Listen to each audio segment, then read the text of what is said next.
A very good morning to all our distinguished guests, speakers, and participants for this webinar. Welcome to all of you. Today, in conjunction with World Youth Skills Day 2021, YTL, SIPP YTL, and YTL Learning Academy, as the organizers, in partnership with Women in Rail Malaysia and Industry Centre of Excellence, ICORail UTHM, took the initiative and effort to organize this event in the hope that it will benefit all of us participants. Thank you to the organizers. The theme of this webinar is Learning to Learn for Work and Life. My name is Kartikesu Nagaraju from UTHM, and I'll be the moderator for today's event. Welcome all. Right. We have 4 distinguished speakers for our event today. There are, first of all, Dato' Sri Azmi Aziz. Welcome, Dato'. Chief Executive Officer of Rail YTL Construction. Second speaker, very well to known, Professor Dr. Khalid Aslan, our Professor in Railway Technology from UTHM. And these 2 speakers will be on our first topic titled Improving Employment Skills. Right? Okay, as for the third speaker, it will be Ms. Natasha Zulkifli, Founder, Director of Women in Rail Malaysia. Hi, Ms. Natasha.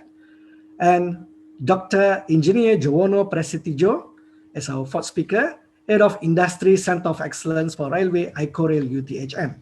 They will be covering on the second topic of today's webinar titled Work-Life Balance and Youth's Well-Being During COVID-19. Interesting topics, I suppose, and I believe all of us will benefit highly from this webinar. This webinar is live over the Facebook on FTK UTHM FB, as well as Women in Rail Malaysia FB.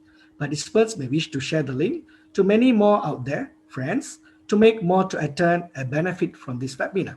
I'm sure participants will have questions to ask while the session ongoing. However, feel free to quote them on the FB chat box. I will post those questions to our speakers at the QA session, which we plan to have it right before the end of the event. Okay, so to start off the first session, without further ado, I wish to invite Dato' Sri and Prof to start off our first session. So meanwhile, Ms. Natasha and Dr. Joe can take a break. So welcome Dato' Sri Azmi Aziz and Professor Dr. Khalid Aslan. Thank you for being with us today. Thank you. My pleasure to be able to participate in this session. Morning. Morning, Dato'. Thank you. Okay, Prof. All right, Dato' Sri, to start off this session, so you'll be the first one, I think, to take up the question. Can you please tell us a bit about yourself, your education, and perhaps your experience a bit? Thank you, Dato'. Okay, my name is Azmi Abdul Aziz. I've been in the industry for quite some time. I think Prof. Khalid as well. And I just like to share the experience that I have in the railway industry. Yeah, I was with Putra LRT in the 90s when it was starting to develop the LRT, the Raja Line LRT at that point of time. So I joined that, and after 2008, I decided to leave the comfortable position there and to join a construction company in India to build a monorail in India, in Mumbai. So I wanted to stay a bit longer there because in Mumbai, you can go around and have a glimpse of the Bollywood actors there. So I wanted to have a complete bucket list of the actors, Bollywood actors. But unfortunately, after a year and a half there, I was summoned back to join the newly formed Suruhanjaya Pengangkutan Awam Darat. Now it's known as the APAD Agency Pengangkutan Awam Darat.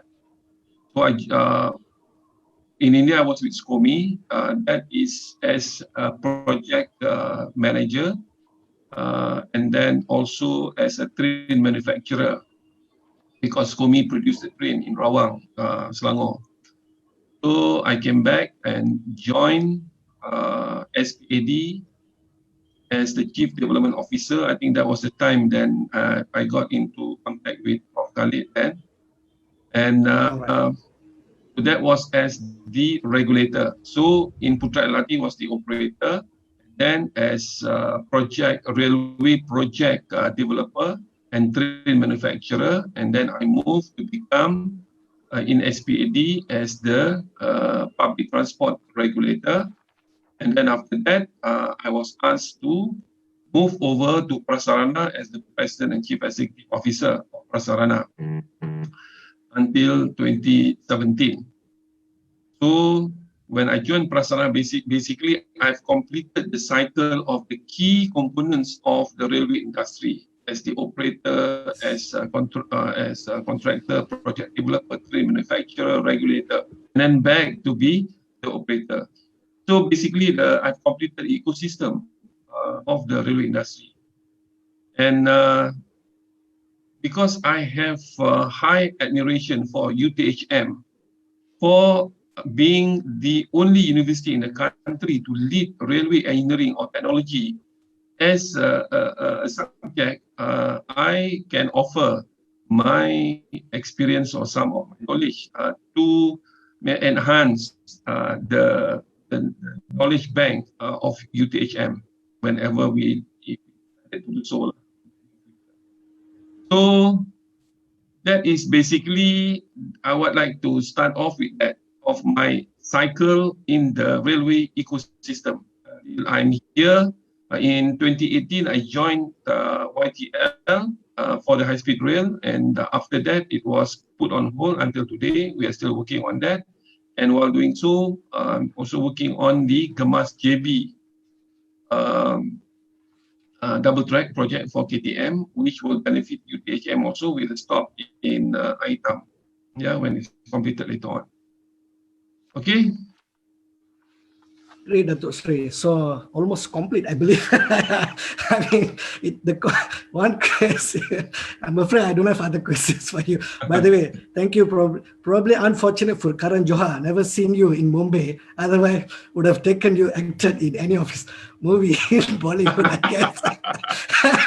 It's not unfortunate for you. Unfortunate for the Bollywood world, I believe. Right. Thank you, Datuk Sri, as well for your offer and gesture to assist UTHM. I believe this is beginning of it, and of course we can do many things after this as well. Okay, that's also, yeah, just give me a break. I'll go to Prof Khalid for a while. And Prof Khalid, most of us would have known already you, so if you can just highlight us your educational background and your experience as well, probably a bit, Prof.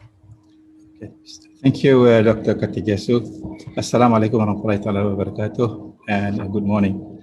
So, Alhamdulillah, I'm very fortunate to be with this forum or webinar. And I would just like to start off with a bit of historical of my educational background, as well as to share with you my passion with railway. So I was born in Kuala Kangsar, Perak, and I was raised in Kuala Kangsar, and I went to school in Kuala Kangsar, Perak, which is Sekolah Rendah Jenis Kebangsaan Clifford. Same Haji. I also from Perak.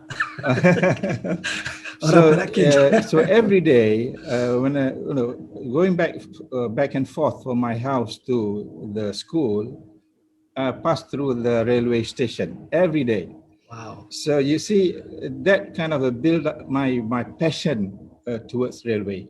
But then those days, railway, like in the story of P. Ramlee movies and so on, those are quite, something that is, this is quite modern and quite advanced and quite a major transport those days, okay, intercities.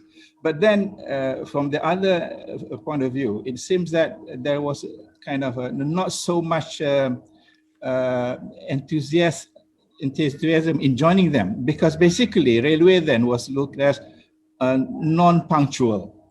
Okay, the service was not so.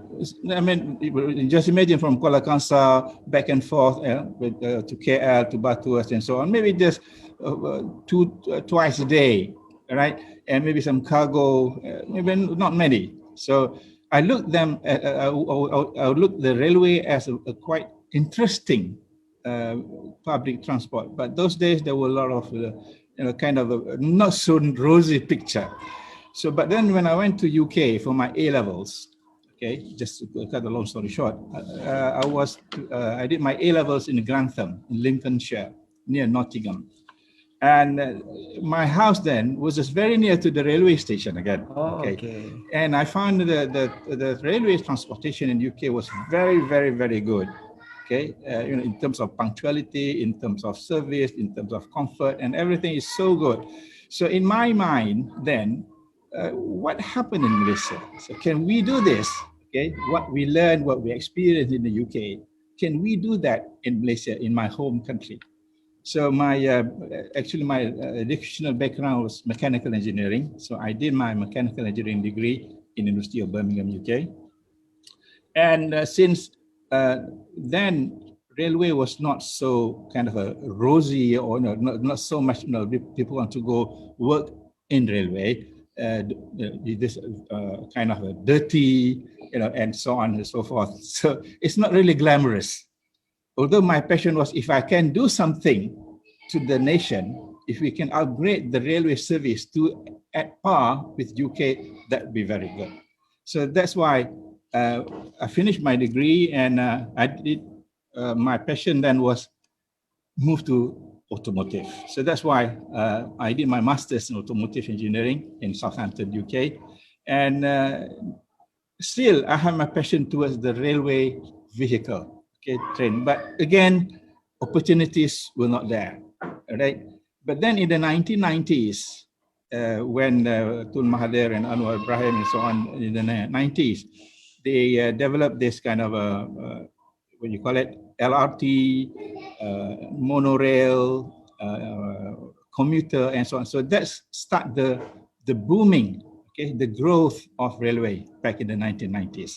So this is again, oh, okay, this is something good.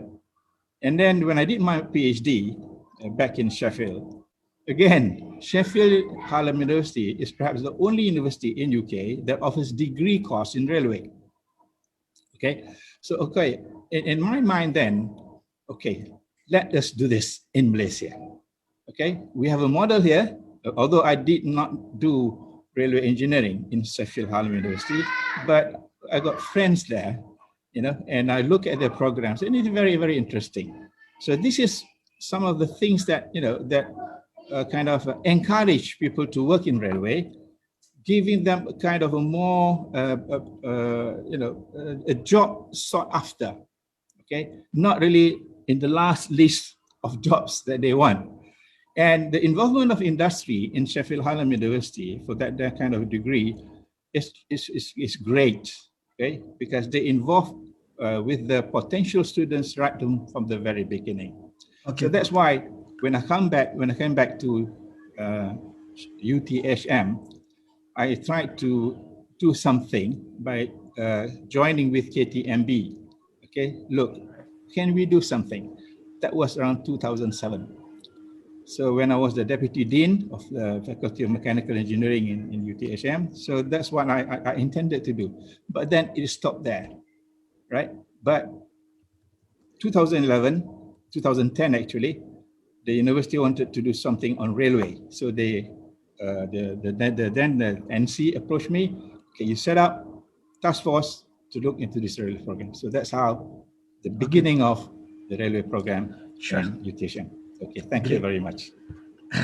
Great to hear that, actually, your startup and how you came up, and it's also good to know that the passion was there since your childhood when you crossed the railway track and everything. And of course, I do believe with you, and it was a time that it was not a glamorous thing in aviation, and people were like more to aviation.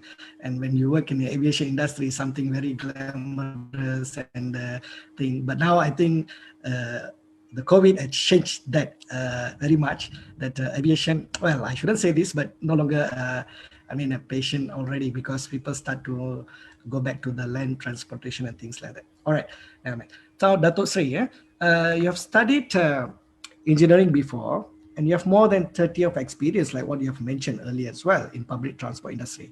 Now, the question is, I would say the curiosity, why Datuk Sri chose public transport? Any specific reason, maybe? Thank you. Actually, I did not choose that career. The career chose me. Oh, really? So actually, I like Prof also, I studied mechanical engineering in UTM. And after that, I became a teacher. I taught what engineering subjects, mechanical subject. And until today, my close colleagues still call me Cikgu. My colleagues in SPAD still call me Cikgu. The officers who have long dealt with me in Putrajaya, also when they saw me, they would just, the first thing, they will call me Cikgu. And if I'm walking anywhere in the world, if I hear Cikgu, then I know someone of a familiar face will be somewhere there. So then in 1996, I wanted to have a shift in my career. I thought of, okay, I think I've already completed, I've good enough in teaching. Then I tried the job. I got a few offers at that time, and I do not know, for some reason, I chose this very unfamiliar company called Putra LRT at that time. And I did not know what I was getting myself into, but I joined that company as a training manager. So I thought it was another training, a normal training session that I was getting myself into. So, okay, I went in. The next day of my, the interview was quite intense because they were very high profile people, but somehow they chose me. So I went in. The next day, the second day of my job, and only they told me the whole story about, they said the government has decided to build this LRT. It will be, at that time, when completed in 1998, I joined in 96. So they say when it's completed, the first phase in 98, it will be the world's longest fully automatic train system in the world. And they said that on the first day of operation, the Prime Minister then, at that time, has already commissioned that, or instructed that the operation of the whole line must be done by local Malaysians. And it's your job to train them. You have 2 years to do that. So I was like, wow, this is not, the classroom environment anymore. This is about the ultimate achievement is about safe operation of the train that will carry thousands of lives. So, okay, no experience there. First month into the job, they took me over. They asked me to fly over to Canada, the other side of the world, in Kingston, near Toronto, and to discuss what would be the plan for the next 2 years. So Alhamdulillah, managed to have the program. I came back from there, and then we agreed to recruit key personnel, about 23 of them, and H1, and none of them, or 95% of them, are not from the railway background. It was done on purpose to create a new ecosystem, a new railway environment to the country. Like Prof said, that how do we have create a new railway scenario that will be the pride of the rakyat and the country. So that was designed consciously not to have any experienced railway people. So we trained fresh everybody. Everybody was assigned their area of expertise to look into, and everybody was told that they have less than 2 years to transform themselves to be experts in those areas. So after 2 years, everything was done properly. The railway was open. It was given free ride. Thousands and thousands queue up at the stations in KL to take the ride. The Prime Minister sneaked in quietly unannounced as to see that it is being operated by local Malaysians, and he was happy with the progress. And until today, I think that line has been doing well. And in terms of punctuality, it is punctual. It was a bit unexpected of the recent incident that happened, yes, but I would consider that as an isolated case. Overall, it has put itself on the international benchmarking in terms of efficiency and punctuality. So that is about how I got myself into the railway industry. And then after that, then to relate back to the first section just now on how I mentioned that I got rotated around on the various aspect of the industry and where I am today. Great, Dato Sri. So, like what you say, it's not you choose the industry, but the industry chose you. So it's something good motivation, I believe. And like what you say, we need to create more railway graduates. So in order to cater the requirement, and because definitely the way what we are looking forward, we need more railway engineers specifically in order to fulfill the requirement of the industry, I believe. Okay, thank you, Dato Sri. So, Prof, back to you. Looking at the academic perspective, in your own opinion, what are the causes of the future for our younger generation and why you think so? Thank you. Okay, thank you, Dr. Kartikesu. Thank you, Dr. Azmi, for enlightening us on your background, which is a very good motivation for us all. And from the academic perspective, you have mentioned that you know, in our days, railway was nothing, non-existence in the academic program. So when we initiate our academic program at UTHM, we were a bit reluctant to start off with a degree course. So that's why we started off with the Master's Engineering program to cater for the working engineers who needs to upgrade themselves for a higher degree, higher qualification, and a bigger view of you know, in the railway industry. So that's the reason that we set up firstly the Master's Engineering program. This was because, I mean, we participated in forums, discussions with the industries and so on and so forth. We were a bit reluctant to start off the degree. So after a few years, then after we gained some confidence, and the industry themselves require, okay, can we have a ready-made railway engineers for the industry? Because railway industry was booming. So we need you know, people with the right qualification, with the right skill, you know, all-rounded skill to be with us. That was the call from the railway industry. So that's why we set up our degree program in UTHM starting 2018. In fact, before that, we started with all the discussion and so on and so forth. So again, from the academic perspective, in the context of the younger generations, I would say in railway, now it is imperative. Okay, railway industry is going to grow, is going to expand. Not like that we you know, had kind of a non-visionary kind of, you know, gloomy. Railway is here to stay, and if you look at Elon Musk and so on and so forth, they have a very futuristic kind of, you know, railway system. So this is what is going to happen in the next, or now, and also the next few years to come. So I believe that from the students' perspective, we need to have a bigger picture now. Okay, we don't have to look back our railway industry maybe 30 years ago. Again, I would like to say something about China in particular. In 1990, China was nothing, was zero. Railway, they import, they bring in all those technologies, even all the, you know, equipment, rolling stock, and everything to their country, import.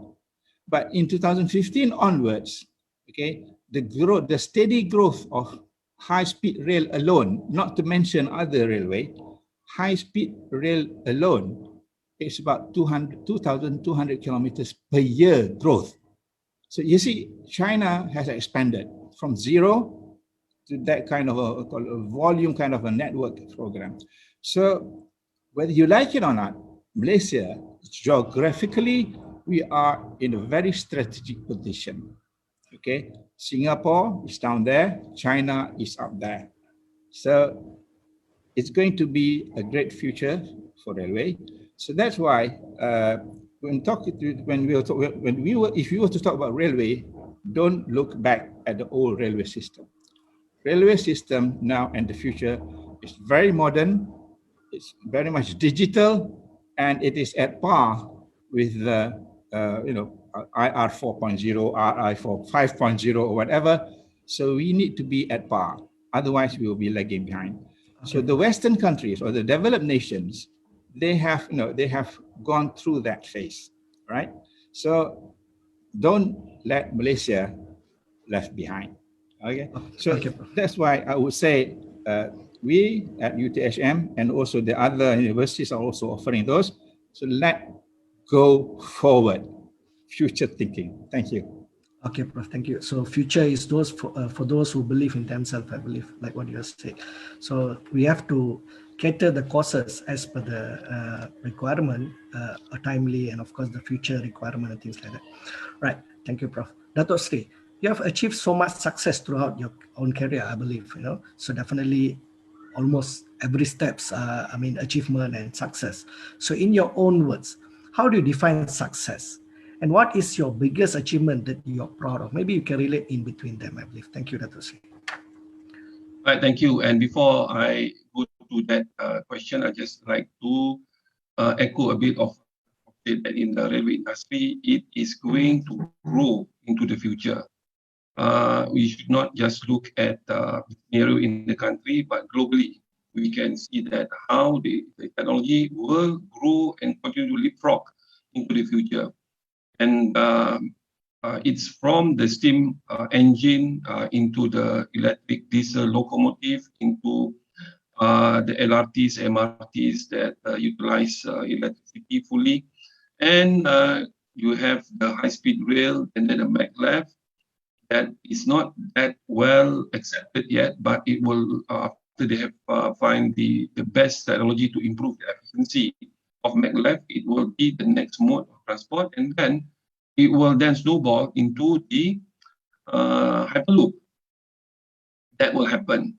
And this is something that we need to, like Prof said, that need to continuous engagement with the stakeholders to ensure that everybody is well aware that it is not a stagnant industry, but it is alive. It's alive and is going to evolve to become a much bigger component to the society, global community as well. It will connect globally. Apart from the air travel, railway will be the next mode of transport. I share this with few people that when we completed the double track, Gemas to JB, then a Malaysian can take the train from JB to Padang Besar, continue its journey into Bangkok.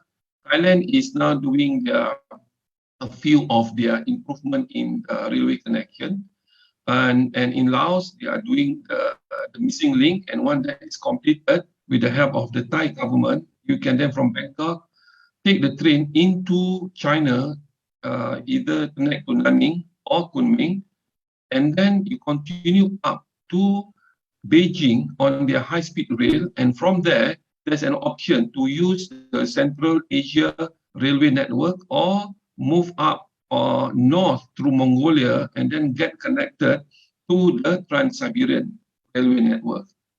And from there, you travel westward to Moscow, and from Moscow, you will get connected into the European Railway Network that will get yourself to Paris first, and from Paris, you can take the Eurotrain into London.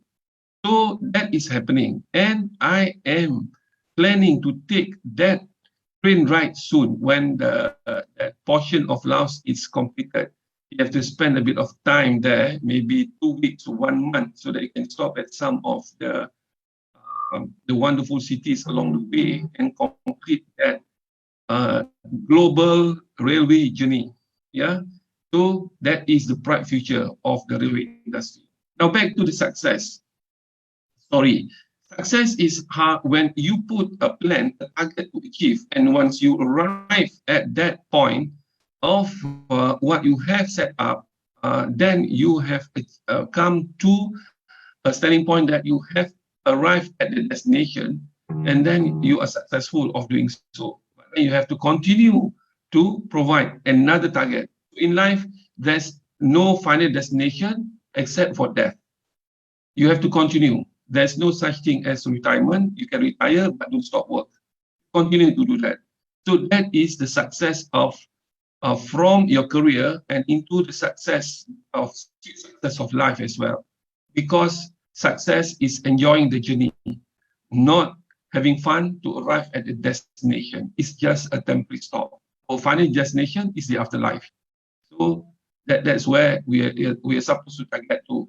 And we must start to have the small successes in life today through our career that we have embarked and continue to be that journey. And one of I've achieved a lot of successes, but in this context, I would say that back to LRT days, when everybody was frightened about PM saying that 2 years time, all Malaysian must operate the system, everything, and it was the most advanced system, rail system then. And we have problem at that time to certify the people that has completed the training. Nobody wanted to sign off the certificate of completion. Not the Department of Railway. They said that they have no expertise in doing so. They are just administrators. In the company also, there's no one who wanted to sign off. And then the buck stopped at me. So I have to sign. I have to, because I trained them. So they said that you sign. So I signed together with the experts from the contractor. Then, so I signed on behalf of the company. And during the initial years, every time there's an incident, they will check the train record. They will check whether the person, the person involved in any incident has been trained properly. And Alhamdulillah, there's no issue of their competency. So, you know, when it comes to incident, the accident is about environment, it's about the technical matters, and also about the man-machine interface and so on, but nothing about competency of the individual. So I guess that is the success story I can share here, that I've managed to sign off the competencies of all these people, and most of them are still working in the company or in the railway industry. Great, Dato'. Your success story, I believe, correlate with some other industry. I mean, people who are working there also, they will enjoy your success as well, right? So now go back to Prof. Any unforgettable achievement that wish to share with us today, Prof? I mean, say in a short and brief, probably. Very short, sure. Looking at the time. Okay, anyway, thank you, Dr. Khatijah. So I would say my proud achievement, because I was very passionate about railway from the beginning of my primary schools. So when I retired last year, I'm now a contract professor at UTHM.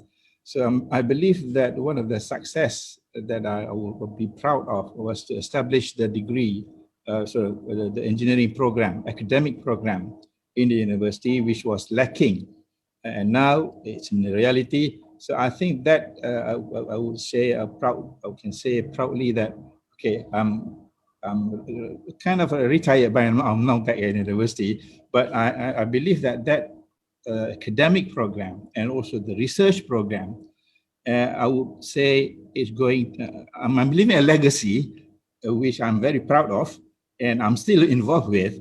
So this is, I can consider myself as an achievement to help the country, the younger generations, and the generation after this, in terms of serving the country, okay, serving God, inshallah, and for the betterment of the world, inshallah. Thank you. Bye. Thank you, Prof. So as what Dato' Sri said just now, there's no retirement until afterlife. So we have to keep up that word, I believe. So we need not only UTHM, I believe the railway industry need you as well. All right. Okay, Dato' Sri, probably the last question for this session, I believe. So as an industry expert, what are the qualities that you think the fresh graduate should possess? I mean, I believe most of our participants are the younger generation and graduates and everything, and probably they want to come to railway industry as well. Say they want to apply a job at your company and things like that. So what are the things that you think you can advise them? Thank you. Okay, Doc, in terms of qualities, there's a shift already from the time of our days, Prof. In our days, is about IQ. You need the education, the tertiary education. You need that paper qualification that you are the the right person to be employed. But nowadays, it's not about IQ anymore. There's other sorts of attributes that companies are looking at, because IQ in this modern age is considered a given. It's a given. Everybody is based on the maturity of the system. Everybody is considered to be well educated from the system that we have. This is something that I've shared recently with my colleagues at an extract from what I was told from Albert Einstein. Everybody is born a genius. But if you tell a fish to climb a tree, it will feel stupid for the rest of its life, because it's about getting into the key strength that you have to perform your job. So individuals, students must understand and must realize the fact that who they are and what are they good at. Don't check or compare with others. It's about yourself. What you are good at, and you then start from there. You try to be somebody else, but not yourself, accept yourself, then you will not find that success story that you'll be proud of. So this is about being honest, being trustworthy. It's about showing hard work, and also you can work smart enough using the ability of your brain to think on how to overcome challenges in providing solutions to a situation that you are being tasked to. But most importantly is your attitude. Now it's about the attitude. If you show positive attitude, the way that you handle the interview and so on with positivity that you can convey, then the positive energy, aura, would be able to be felt by others, and that will make a difference. And to be able to generate the positive energy, you yourself, in your mind, must be able to think positively. Don't get dragged into the never-ending social media discussion that has no real professional input, but just to pass time and to be able to be seen as the first to come up with certain news without even validating the news, and most probably the news can be fake or incomplete. That is not the kind of individual companies are looking at. But companies are looking, or the work space are looking for the younger generation, the millennials, that will be able to portray that they are themselves, be able to show who they are, what they are good at, and must be able to do anything extra. There's also that I hope the students can remember this. 3 group of people. First group that will see things happen. The second group that will wonder why things happen. But the third group is the best one, that make things happen.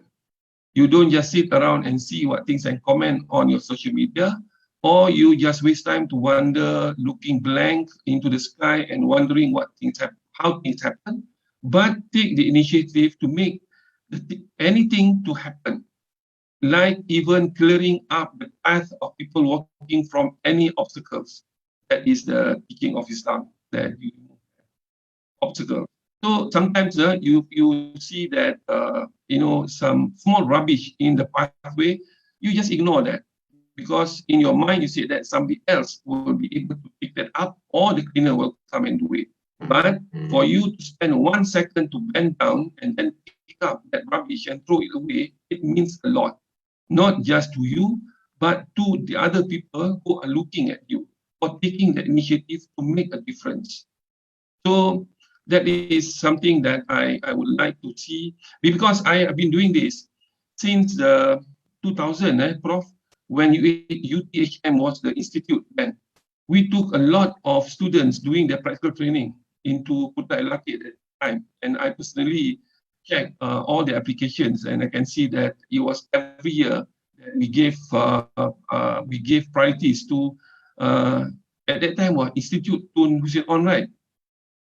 Yeah, so Yes, yes. that's how, and I will always brief them about making a difference in their life at that time. Apart from other universities that we have, also recruited them, but the Institute to Listen On was one of the priorities on my list then.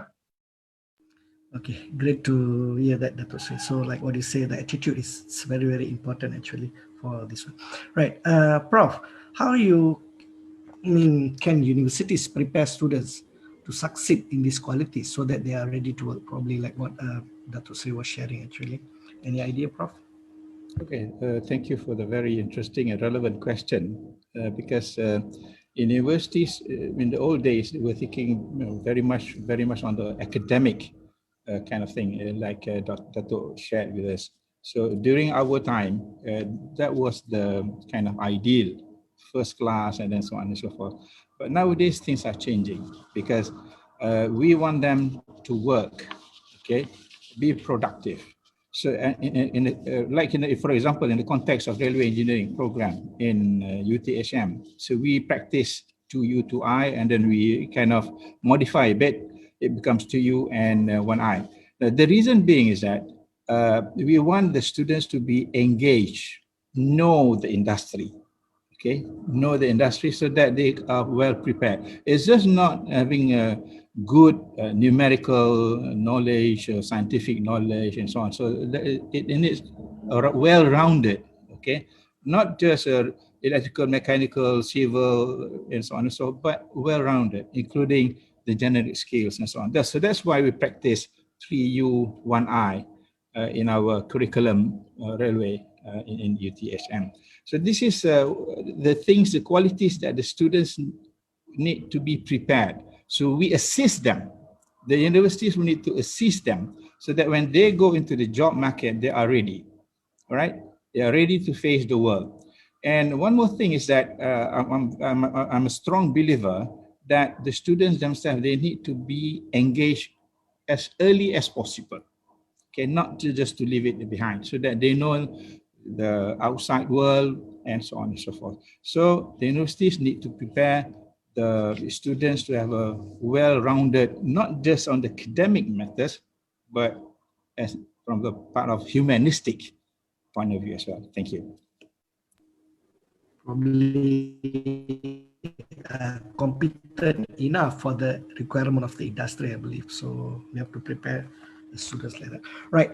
Thank you, Prof. So great. Thank you very much, Dato' Sri and Prof, for the valuable information, insights, experience shared, knowledges and everything. Right. I believe all of us, right, not only the participants, students, I believe even myself, I see a lot of insights, yes, benefit me as well.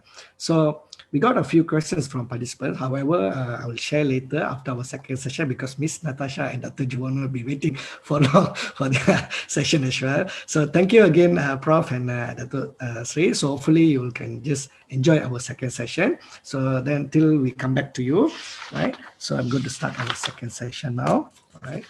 So, okay. So thank you, Miss Natasha Zulkifli and Dr. Joe No Procedure for the patient and waiting. I believe we got a lot of full information from both Dr. Sri and Prof. Kali as well, right? So, without further ado, we can just start off with our Miss Natasha, right? Okay, Miss Natasha.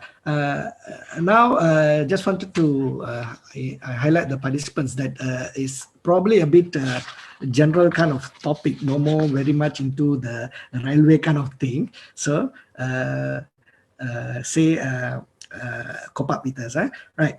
Can you share with us a bit about yourself first, right, Miss Natasha? Thank you. Hello, good morning, everybody. My name is Natasha Zulkifli. I work at YTL Construction at the moment. I've sort of joined the railway industry by mistake, just like Dr. Sri asked me. I have a law degree. My path was unusual. I had a different way of getting to it. I had a stint as a stay-at-home mother for 7 years. I worked for a not-for-profit. I had my own small business. But I joined the railway industry about 10 years ago. And I love it. I think it's fantastic. I think there are great growth opportunities. On the personal side, I have 2 teenage kids, one's 16 and one's 18. Both will be 16, 18 this year. And so the uni kids that I'm speaking to today are slightly a little older, but I think I can empathize and understand the challenges and the problems that you guys face today. So that's me. Right, thank you. That's very brilliant. All right, now back to Dr. Jo. So a bit about yourself, Dr. Jo. Thank you. Okay, thank you, Dr. Karti. So, Assalamualaikum warahmatullahi wabarakatuh. Morning, salam sejahtera. So, first, it is my pleasure to being here with the Datuk Sri and Natasha and YTL. So, I think I'd like to introduce myself that my name Yuwono Prastio is maybe a strange name, Dr. Karti, for you. No, So, okay. actually, I grown up. I was born in a small cities in the Borneo, is Indonesian part, and then I grown up in Jakarta. Okay, so and then I study overseas from my PhD study in German. So I left Indonesia. So I stay here since 2008. So I joined with the UTHM, University of Science Malaysia. And then 2013, I moved to UTHM, start to join with UTHM. And then I have 2 kids. Both are in university now.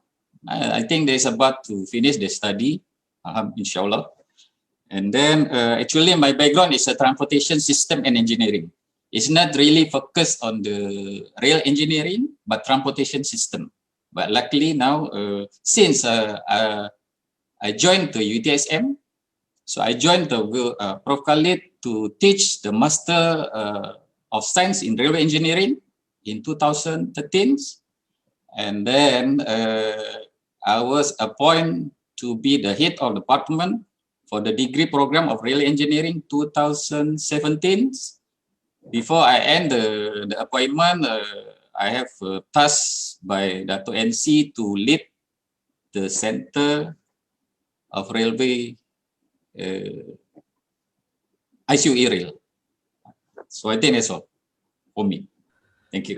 Great, Dr. Jo. Thank you. So yeah, that's what we can say. Like all of us, almost we are the batch that we all not properly been trained in the railway engineering in Malaysia. The mandate given to us to train the next batch of our citizens to be excellent in the railway context of railway engineering. I mean railway specific. Right, Miss Natasha, back to you now. How is mental health is important in your perspective, and what do you do at home when you are kind of free time, say like not working and things like that? Yeah, you got 2 kids, right? Actually, I think now that we are at home more, I think mental health is really important. I do a lot of things to make myself feel good. And I'm very conscious of the good energy that I have to bring to the family at home. If I'm in a bad mood, if I've had a rough day, if I'm feeling down, I know that I have to lift myself up and bring that good energy to the family, because if I don't, everyone else is going to feel flat. So I take that responsibility really seriously, because even though my husband thinks he's the boss in the house, it's actually me. Okay. Anyway, so what I do is every morning I wake up really early. I wake up around 5. I have some me time. I pray, I think, I exercise, and I jealously take care of that me time. Okay. Because if I don't exercise, I know I won't have those endorphins to give me that boost, to give me that energy. And I decided last year in March, when lockdown happened, I had a choice. I could be fit or I could be fat. And I love to eat. So I needed to make sure that I continued my exercise regime to help me get there. So I take care of my health. I take care of my moods.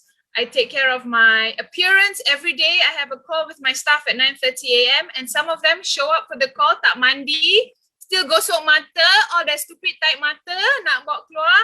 But I have bathed, I have exercised, and I've put on some makeup to make myself feel good. And then in the evenings, what I do is we spend time together as a family. Sometimes we have movie nights. We watch a movie together. Now we're watching the Olympics a bit more together.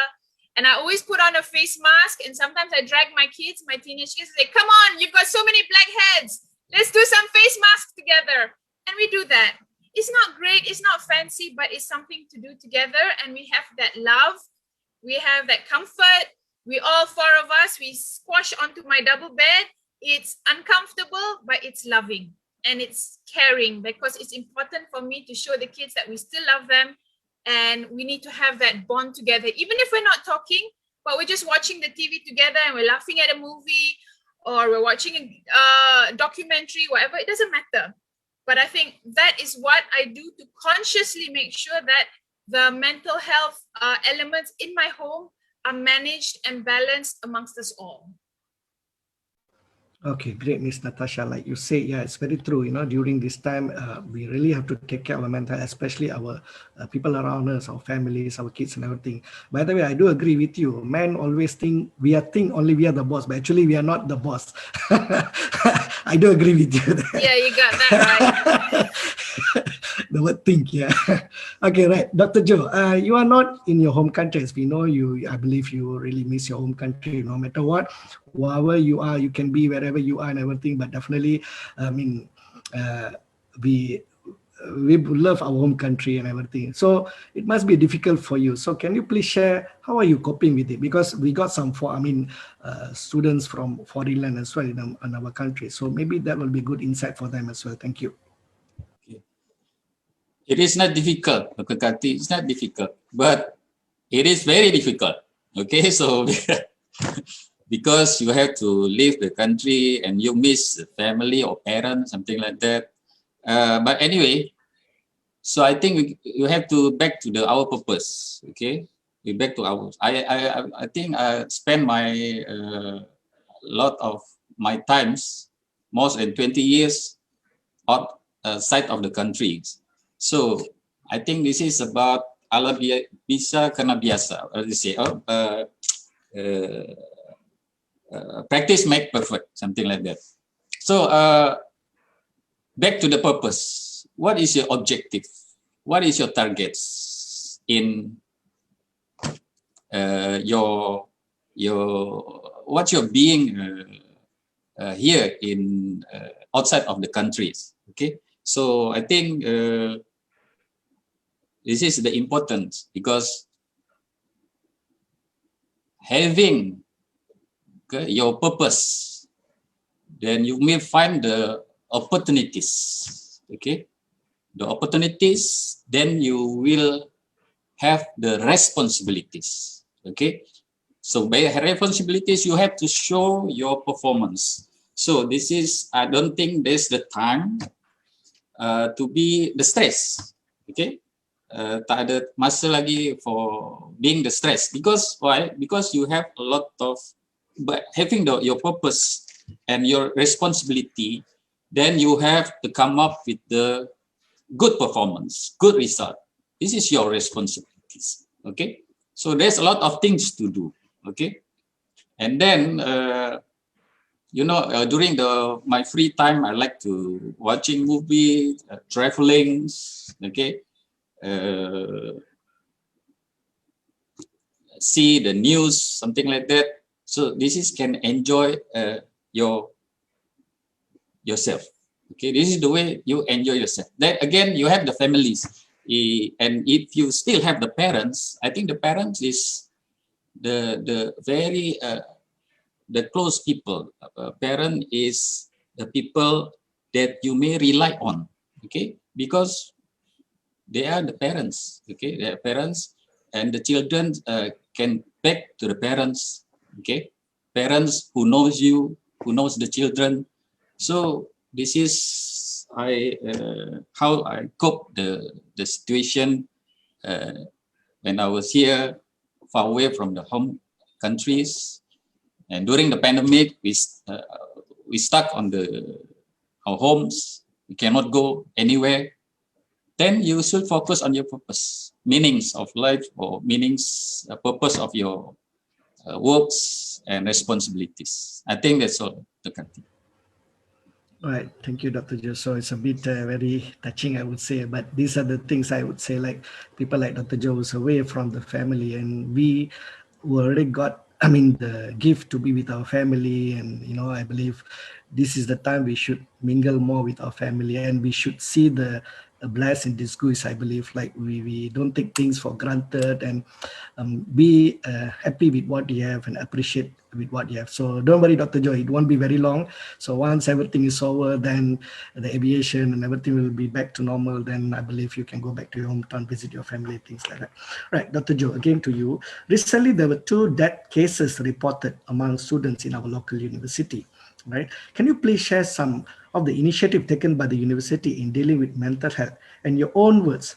How do you think we can stop things like this from happening? Thank you. So I think that's a very common, Dr. Karti, that all knows that university must have this, for example, the student affairs for the student needs. They provide the needs for the student physically, and also there's the counseling center or counseling office to provide or to give the counseling for the students in terms of mental or physical, cycle of the students.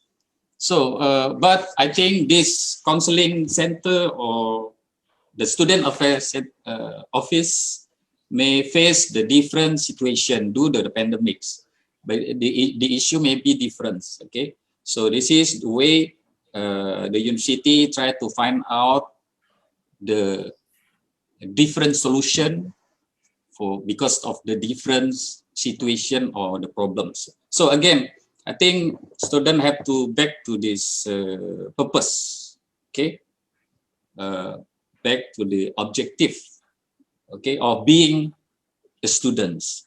What is your target of the student? Okay, what is the target? What is the purpose of being a student in the universities? Okay, I'm talking about the responsibilities of the students. I'm not talking about the other things. So I think a student should focus on the purpose and along with the responsibilities. Okay, with the result of the good performance. Let others, okay, yang lain tu let the country to think about it. Okay, just focus on the responsibility of the student. So, you know, at the early of my class, I always ask the students, okay, at the first day of the class, I always ask the student, what is your purpose? Have you any reason of being here in the class?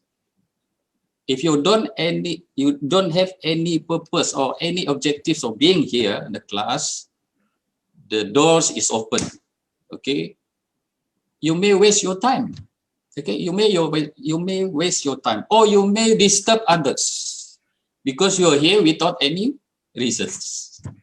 Okay, so maybe you better without the degree, you be a rich woman or rich man. Nobody knows. Nobody knows. Okay, maybe without your degree, you drops your study here. So we don't know. Maybe you become someday you become some successful woman or successful man. Nobody knows. But what I know is, so being here in the class to study, to get the knowledge is the good things. So the choice is yours. Okay. I think that's all, Dr. Karti. This is my suggestion for the student. Always at the early of my class. Okay.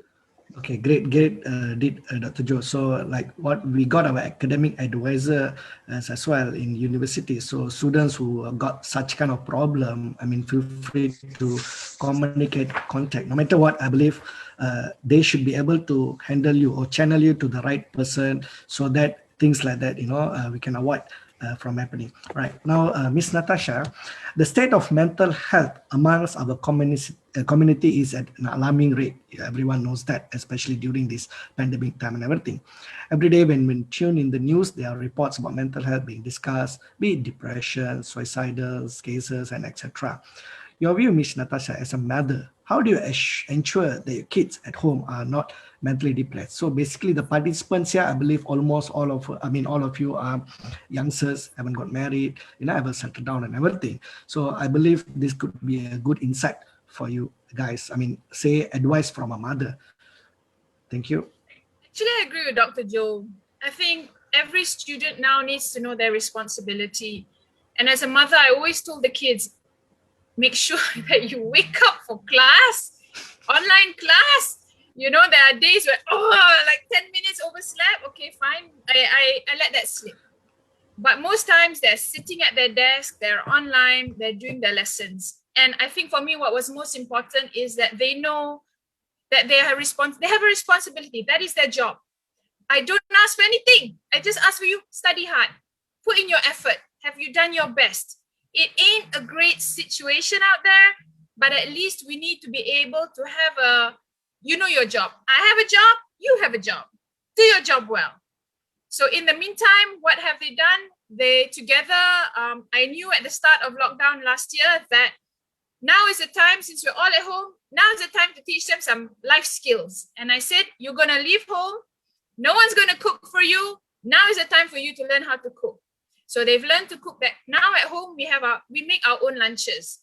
So they have an hour, sometimes a bit longer, but they make their own lunches. And they have increased their repertoire and their expertise. And like Datuk Sri Azmi said just now, it is bit by bit. In life, it is those small wins that will build your confidence and help you become a better person. So when you have built that little confidence, when you have got new skills, you will be surprised at how good it feels inside. And when that happens, that contributes to your stability of your mental health. And I'm lucky, I have got 2 kids who understand the benefit of exercising. So they will have their little time, they carve it out during the day, and then they turn on an app, they open their YouTube, they bring out their mat, they've bought skipping ropes, they skip. They do go onto the treadmill. They do whatever it takes for them to feel good about themselves. And I'm grateful because I don't have to force them, because there's no depressive binge eating. And I think that it's a good cycle for them, because they study, then they do their lunch, then they continue studying, then they do their exercise, then we have dinner, then they spend a bit of time online with their friends, chatting, playing games together. And I've decided not to be a difficult bitch mother and limit the screen time, because I know that is the time for them to communicate and stay in touch with their friends. So we have to be a bit generous in our understanding of them and to help embrace them, to show for them to not have any contact with friends is awful, at this age. How many graduation ceremonies lost? No prom night, no this, no that, no going to school to collect your results together, to laugh together, to cry together. It's a tough life to be a kid now. So I think it's really important that I help and enable the environment for them to feel good about themselves. And sometimes we talk, I said, do you have a problem? Is everything okay? If you need to talk, please come to me. I'll always hear you. And I try to be less judgmental and more of a listener. And I think that's really important for them to be able to manage better. Great, Miss Natasha. So less judgmental, more to listen. So I believe the participants can understand as well. As long as you can occupy yourself with some task, some work and everything, I don't think we should be like, say for example, some people do believe that we can't watch a lot of news, because sometimes you watch a lot of news, you'll get more into depression. Better watch some other comedy channel or comedy movie in when you time. Then after that, get back to your work and do some things. And I believe that can lead you in the right path, I believe. Right. Okay, Miss Natasha, again, back to you. You are the founder, director of Women in Railway Malaysia. As an NGO, what is your role in helping your members, right, cope with this mental health? And how can, this further extended to the community at large? So if in case they have come back to you or things like that. Thank you. So actually, I'm really pleased to be able to inform everyone that we have a few members from UTHM who are our Women in Rail Malaysia members. And I'm really proud to be able to see some fantastic young women who reach out and who want to be a part of an organization which will help them enhance themselves professionally. So what we do is we are doing stuff like this that we can do online. We do art classes together. We have a book club. We've done exercise, yoga classes together. And we do talks like this for self-improvement, for leadership, stuff like that. But I've noticed that participation is low-ish. And I was a bit worried about that. And then I talked to my counterpart in the UK, Women in Rail UK, and she's the founder and she started all of this. And I talked to her, I said, you know, I think there are people losing jobs. I think there are people depressed at work. We've noticed a drop in participation. And she said, you know what, Natasha? So are we. In the UK as well, what used to have 300 participants now has 100. What used to be 50 now has about 20. But she said she gets it. She understands that there are people who are suffering, who just don't feel like doing anything, who perhaps want to stay under the covers in bed. But she reminded me, she said, don't stop what you're doing. Don't be disheartened by the low turnout. Because what is most important for the UK and which we are doing now in Malaysia is to make sure that we provide the opportunity for you to join if you want. And if you don't want to join, that's fine. But what's most important is for those who want to join, who want to participate and to draw upon the strength of other people in the group, we welcome you. We welcome you with open arms and with a lot of love. So we can't help everyone, but who we can help, we try our best to help. Sure, thank you. I mean, you are very right, actually, because last year things were very different because we were new to that and everything was hanky-panky and nobody knows what to do, the do's and don'ts and kind of thing. But this year, I believe we are very much ready and a lot of NGOs and a lot of activities are going around. So I believe people, people should be able to join and should be able to participate in order to, kill their loneliness and things like that, right? In order to, come out of this kind of depression and all those things. Okay, Dr. Joe, last question for you. In your opinion, what are some positive lessons that we can learn from this pandemic generally? Thank you. Good. So it's nothing good from the virus. Okay, so we agree on that. But the lessons that might be give good opportunity. So this new virus, this pandemic may give us the new challenge. Okay, but challenge is, to me, is opportunities. Okay, so opportunities came along with responsibilities. For who? For everybody. So for the student, also for the lecturers. Okay, I said this is the opportunities. So this is the opportunities to the student to be more creative, more innovation. Okay, to face the difficult situation. I think we agree, this is the tough situation for all of us, for both of us, student and lecturer, okay, to face this new challenge. Not only pandemics, I think the future would be the more new challenge and opportunities. So what the challenge for us, for the lecturer, to facilitate the students to face this challenge, okay, as Prof Khalid said, to prepare the well around, okay, new good environments that give the possibility to students to be more creative, more innovation, okay, to face the challenge in the future.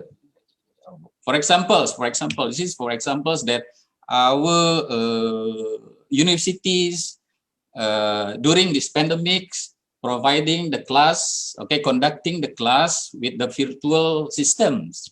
So this is quite new for us, for all of us. Okay, so because we conducting the class with the virtual, we do the assessment using the virtual assessments.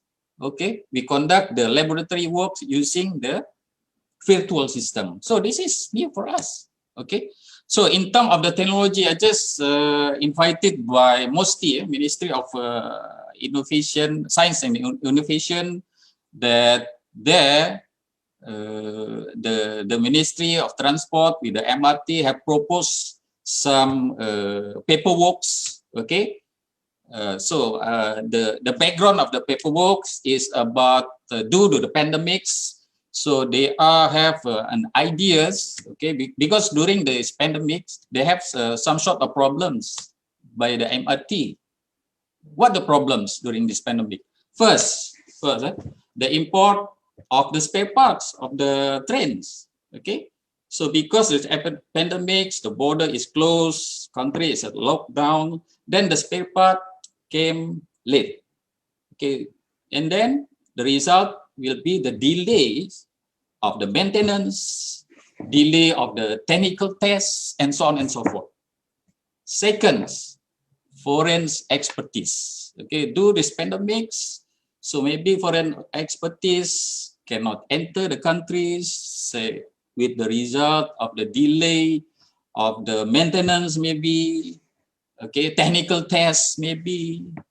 And the third is the unemployment, increasing numbers of employments. So what the challenge? This is the challenge. What the opportunities? Okay, maybe the local contents. Okay, maybe we can work together. Okay, we come up with the good solution with the local contents to providing the spare part, local talents, local expertise. Okay, and increasing the numbers of the local skilled workers. So this is what I'm telling you, the opportunities challenged by the COVID-19. So this is just the last 2 weeks meetings, and there will be another meetings with the MOSTI and MOT. We will work together. So this is just an examples for during this pandemics. It's not only the bad things, okay, but also the opportunities to be maybe can be a good things for us, good things for the students. Okay, thank you, Dr. Karti.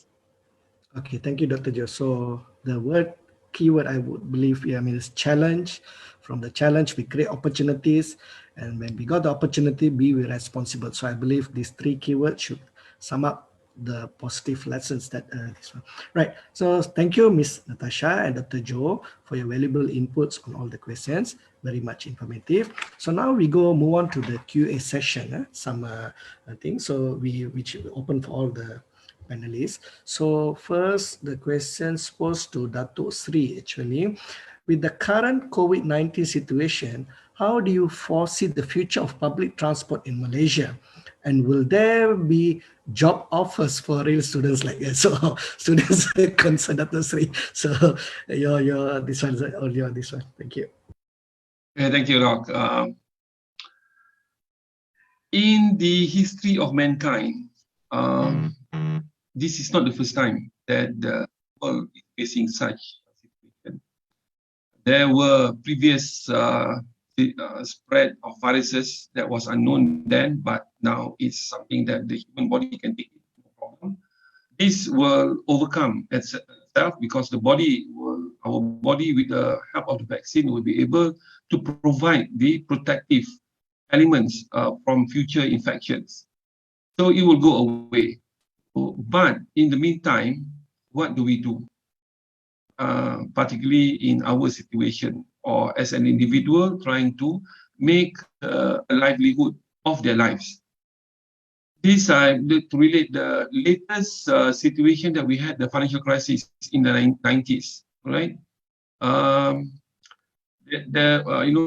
ringgit was devalued a lot. Then the government backed the ringgit, and actions were taken to ensure that the economic situation will be able to sustain and brave itself through the situation, which it did.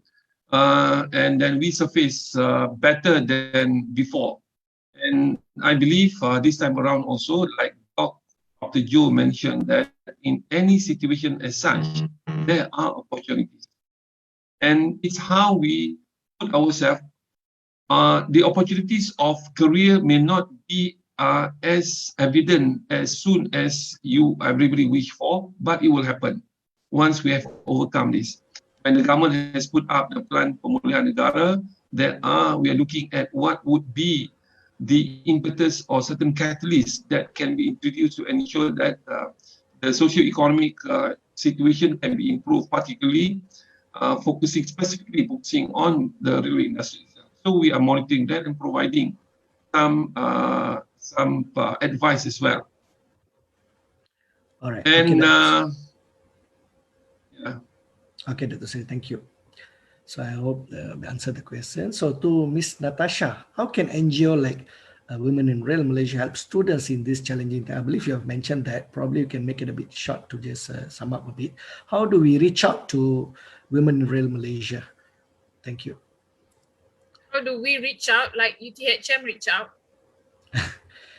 Sorry, can you please ask the question again? The website, so probably the contact numbers or something like, I believe. How okay. do we reach out? Yeah. We have an Instagram account that's very active. Yeah. The Facebook account, not so, but the Instagram account is very active. And we have a website, and we're revamping the website, but we welcome membership. Membership is free.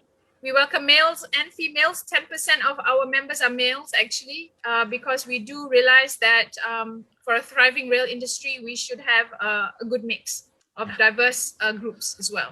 So we do welcome students. So please do join us. Cool. Natasha, don't you want to also have a TikTok account for Women in Rail? I don't have a TikTok account. I think TikTok is rubbish. I think nowadays TikTok is even much popular than Instagram in certain ways on how to get short messages out. Maybe you should try that. Yeah. So disclaimer here, I don't have a TikTok account, but Dr. Sri Azmi is very active on TikTok or a silent observer on TikTok. So hence his comment. All right. Okay. Next question, Dr. Sri. Probably a bit. Can you describe how you manage stress at work? I mean, probably maybe at your level of work, because with your commitments and things like that, I believe. Thank you. This is something I share with, Natasha can remember this. In life, there are things that we can do and there are things that is beyond our control. So just remember this. If you are in a situation and you know that you have a solution to that problem, you don't have to worry because you can overcome it. Likewise, if to a problem you have no solution, it's beyond you. Why do you worry? Yeah. You must give time and find ways on how to address it. You don't go run at full speed and bang your head into a brick wall. You will suffer. So remember that it's not that you want to avoid the situation, but you must, like I said just now, you must know yourself. What are your strengths? What are your capabilities? And how you can handle situation. If you can't, you better get help. Go and get some advice from friends, from your parents, from the elderly, from whoever that can provide that. You cannot suffer in silence. So if that is the situation, and also like I mentioned just now, always absorb the positivity in life. Once you do that, it will help to drain away the unproductive stress into yourself. And try to exercise restraint as well. Jangan cepat melenting lah, kan, in certain situation. Ucap banyak-banyak dulu, kan, istighfar banyak-banyak before you say something. Sometimes when we upset, we tend to say bad things that would hurt people for a long time. Try not to do that. We need the good prayers of people around us to provide the emotional support to us. So if we are nice to them, they will be nice to us, and we will live a rich and happy life without the stress. Great, Dato' Sri. Also to you, Dato' Sri, in terms, how do Malaysia will compete in terms of technology and HSI high-speed railway? The comment, student added up further, like as China and Japan are currently leading in high-speed rail. Yeah, what you see, probably you foresee of Malaysia in the HSR technology. You know, when I was in SPAD, we were like the darling of the region in railway and public transport. I've received numerous invitations to speak in all the ASEAN countries, except for Philippines. So I went regularly there to share our plans then and so on. But unfortunately, because of the political situation right now, things are being looked at in a different angle. The priorities are different right now. But I believe that, like I mentioned just now, like Dr. Joe said, that you don't stop working on it. We need people to continue to work on it so that when it happens, we are ready to hit the ground running. That's why we are still working to ensure that the high-speed rail project will survive the current situation that we are in today. We have to find solutions on how to make that happen. And then once they announce it, we can hit the ground running and then provide the opportunities to young graduates the opportunity to participate in such mega project. So that is what we need to do, and this is what we are doing right now. All right, Dr. Sri, I believe it's more to the concern actually. I mean, the futuristic of how it goes and everything. Great. So we kind of need to get ready. I mean, need to prepare ourselves for that. Okay, Dr. Joe, probably in a short, how do you manage your work environment as you work from home? Which there will be lack of work vibe at home. I mean, manage your work environment at home. Probably work from home. They're asking about that, I believe. Okay. So quite good question, difficult, maybe difficult to answer. Anyway, as I said previously that, of course, not only me, okay, so we are all feel, I think, quite depressed because we we are stuck in our house, homes, work from home. But again, we should back on our purpose because a lot of responsibilities, there's a lot of works to be done. Okay, there's a lot of works to be come up with the good results. So, but I think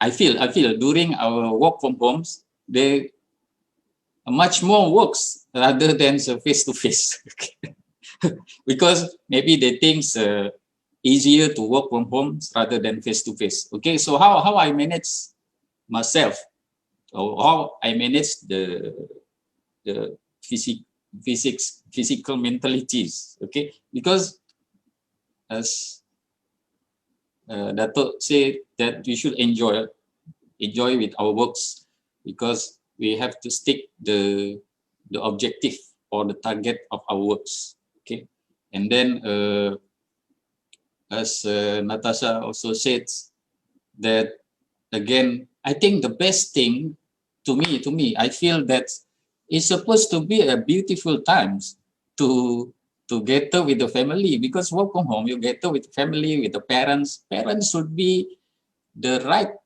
people, or the home should be the right place to be enjoyed. Okay, especially with the parents, because parents knows you, parents understands you, rather than to bagi to say something to be done. Okay, untuk buat arahan atau untuk buat say parents more understands rather than give you the perintah macam tu kan.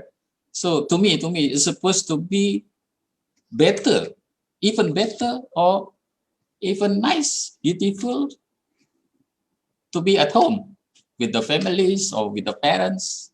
Why students or kids who feels stress or feels uncomfort to be the homes?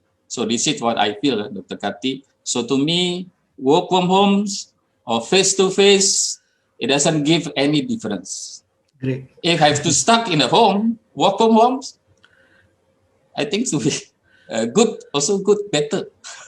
It's probably our shift of mentality, how we look at it. Yes. You know, at the end of the day, we have to work, so we keep ourselves occupied. I think should have Yes. problem. Okay, then Prof. Khalid, just a bit on Malaysian railway industry in next 10 to 15 years. A brief explanation, Prof, on that, like the global advancements throughout the world in railway. So Malaysia will be on par with the evolution of railway down the road. Thank you. Yes, thank you for the question. This is something that we need to have, we should need to have a great minds actually. Great minds think about the future, right? So as a famous quote says that great minds great minds discuss ideas. Average minds discuss events, and small minds discuss people. So we're looking at what is going on globally. There is a very much true expectation on the railway system to be railway network to be enhanced in the near future, because as I said, and I believe it, it is imperative. Right, it is imperative. So that's why when you talk about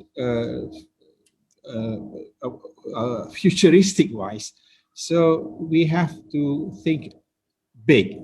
We have to have a great mind. So my advice to the potential students as well as the industries, so we, as I said earlier, we don't have to look back. We need to go forward. So this is what I would say. My kind of final words here is to have these great minds. Great minds have purpose. So we need to have purpose in life, and we need to have purpose for our nation. Okay, so Prof. that's my close remark. Thank you.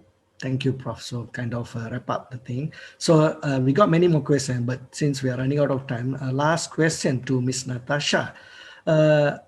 Questions regarding the women in rail. Do you have any plans or programs in the pipeline to attract young girls? I think they don't want old girls, young girls, to participate in rail-related industry. Thank you. Actually, young is a subjective definition, because I would also think of myself as young at heart. You are young. But I think that we've actually gone out and talked to girls in high schools and in primary schools. To date, working through YTL Construction, we have talked to 3,500 students in the state of Johor alone. Great. We stopped in 2020, but over 2 years, from 2018 to 2020, we spoke to 3,500 kids. I think it's really important for young girls to think about STEM subjects, to focus on science, technology, engineering, math subjects. I think girls need to know that they can do anything. So we're trying to do creative outreach in different ways. It's not easy. It's harder than we expected. But I think it really is about us as a population just trying to open the doors and bringing people up with us, girls or boys. Ideally more girls as well, because there is a deficit of females in this space. Yeah. Thank you. Great explanation on that. So, okay, with that, I believe we have come up to the wrap-up session. So to wrap up, I'll go one by one panels, probably in a minute or so. Datuk Sri Azmi, looking at the current unemployment rate, which are quite worrying, what advice Datuk Sri can give to our youths today? Thank you. I think they have to, like I mentioned just now, be proactive, find ways on how to make themselves relevant. May not be about getting a permanent job yet, but you can do something relevant that will be helpful to you. And will be able to, what is important is to start to brush up the skills that you have, communication skills or your technical skills or skills that you have learned in university. And it not necessarily because jobs is not that well available now, but it doesn't stop you from doing certain level of jobs. This is something that I told my two sons. They are back. They're studying in Glasgow. And while doing so, I told them, you better do something apart from your online classes, and the physical class will start again in August. So from during this period, I told them do something, not just to waste time, play games and so on. So what they did, they group up with some of their friends and of NGOs, and they started to deliver foods to the needy. So they make themselves available to be the delivery, the delivery boys for whoever wants to contribute. They will go fetch and then send to these people, and they continue. I started that, give them some traction for them to continue to start off, and then they continue with that. And they are once they do that, they feel very good about being able to go and provide assistance to the needy and to see these people in their face that and these people are very grateful of what has been given to them, provided to them, and it makes them the internal self to be more sustainable to challenges into the future. So it may not be a well-paying job, but it doesn't stop people, whoever the young graduates, from finding jobs that will able to brush and improve your skills, technical skills, your communication skills in particular. In Malaysian graduates, your communication skills can be done through this manner. And when the opportunity arises later on, you will be there, finding your way into a good, promising career. And don't whine, just whining every day, blaming people. Do something that will help you. Thank you, Dr. Sri. That will be great motivation, I believe. Thank you. Okay, Prof. Khalid, what is your hope for our youth today? Prepare for change. The world is dynamic. It's changed very fast. So the current pandemic that we're facing is just a small challenge of what we need to face in the future. So let's have this as a lesson toward maybe a more challenging future, because you see, change is a law of nature. So you don't have to be rigid. Change is necessary. So you have to adapt to the situation. So the lessons learned during this current pandemic is that the new norm will eventually come. We are practicing it now. So we don't have to go back to the past. So we need to change, and then we need to change fast. So for our generation and the next, we have to prepare for the change. Okay, no more whining, and so on. So accept the facts. We need to change. Take that as an opportunity. So Sure. Thank you. Sure, Prof. That's great. Change. We need to get ready for that. Right. Miss Natasha, what advice do you have for our students who will be entering the workforce soon?